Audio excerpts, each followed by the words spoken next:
और एक बार फिर से आपको लिए चलते हैं पश्चिम बंगाल, जहां पर कटवा में सीएम योगी आदित्यनाथ पहुंचे हुए हैं। भारतीय जनता पार्टी के समर्थन में अपील करने वोट के लिए वहां पर पहुंचे हुए हैं, जनसभा को संबोधित कर रहे हैं। सुनाएंगे।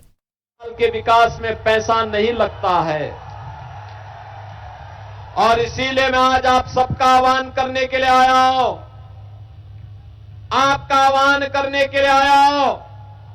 आपके सामने अवसर है, यह अवसर इस बात का है कि बंगाल को उसकी पहचान के लिए मोहताज करने वालों के सामने यह पहचान का संकट हमें खड़ा करना है।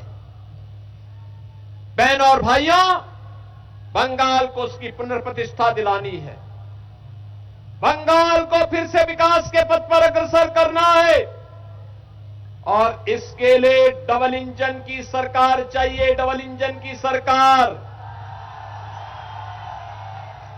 मैं देख करके भौचक रहता हूं, बंगाल के समाचारों को जब सुनता हूं। बंगाल के अंदर ममता दीदी को जय श्री राम के नारे से परेशानी होती है। याद करिए, यही बंगाल की धरा है, यही कटवा है, यही नवलद्वीप है, जहां पर आज से 500 वर्ष पहले चैतन्य महाप्रभु ने हरे कृष्णा कृष्णा कृष्णा हरे हरे, हरे रामा रामा रामा हरे हरे का संघनाद करके दुनिया के अंदर भारत की वैष्णव परंपरा का संघनाद किया था। आज उस धरा पर जय श्री राम बोलने पर ममता दीदी लाठी चलाती है, राम भक्तों पर लाठियों का प्रहार होता है, सरेआम गौ हत्या होती है, सैंड माफिया, लैंड माफिया हावी हो करके बंगाल के नौजवानों के रोजगार को छीनने का काम कर रहे हैं। न बेटी सुरक्षित है, न व्यापारी सुरक्षित है। लव जिहाद और लैंड जिहाद की घटनाएं घटित हो रही हैं। मां दुर्गा की पूजा नहीं होने दी जाती है, मां दुर्गा के जुलूस को रोका जाता है। यही स्थिति 2017 के पहले उत्तर प्रदेश के अंदर भी थी।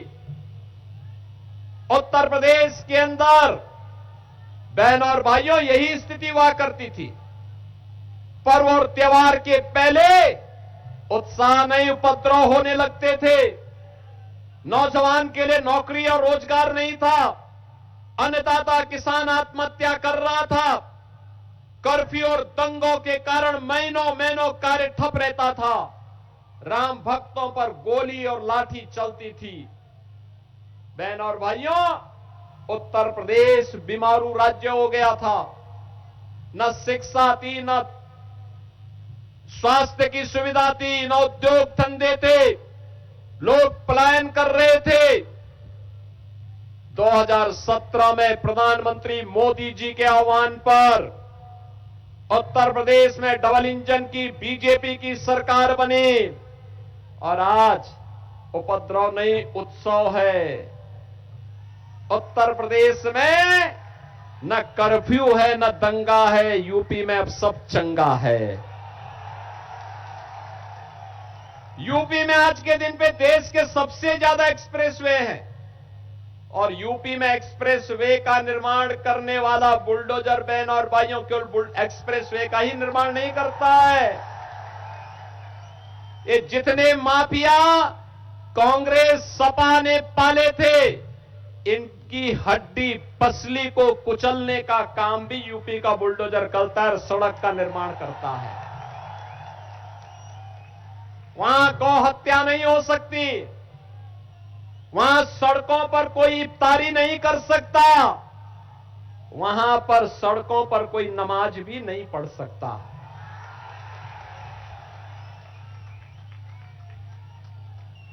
वहां पर किसी मस्जिद से आवाज नहीं आती है। और काशी में आप जाएंगे ना, एक नई काशी नजर आएगी, भव्य काशी नजर आएगी, नूतन काशी नजर आएगी। अयोध्या में आप जाइए, जिस अयोध्या में राम मंदिर का विरोध कांग्रेस करती थी, टीएमसी करती थी, कम्युनिस्ट करते थे, समाजवादी पार्टी करती थी, डबल इंजन की सरकार आई, आसमान की ऊंचाइयों को छूता हुआ भगवान राम का भव्य मंदिर का निर्माण हो गया है।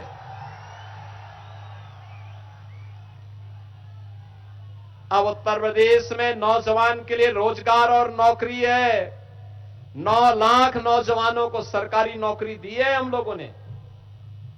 उनमें से 2 लाख नौजवानों को, 2 जवान केवल बेटियों को नौकरी मिली है। 60 लाख नौजवानों को बड़े उद्योगों में और 3 करोड़ से अधिक नौजवानों के लिए यूपी के एमएसएमई यूनिट में नौकरी मिली है। बंगाल में टीएमसी के शासन में 30 लाख नौजवान बेरोजगार हुआ है, उद्योग बंद हुए हैं, क्योंकि टीएमसी का मतलब है terror, mafia Raj and corruption. भय के साए में, टेरर के साए में उद्योग धंधे नहीं लगते, विकास नहीं होता। माफिया राज में विकास नहीं होता। जहां करप्शन होगा वहां उद्योग नहीं लगते हैं। और इसीलिए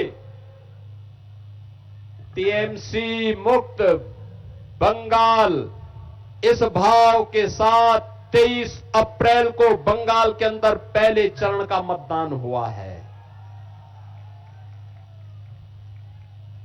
बंगाल के अंदर रिकॉर्ड तोड़ मतदाताओं ने मतदान में भाग लिया।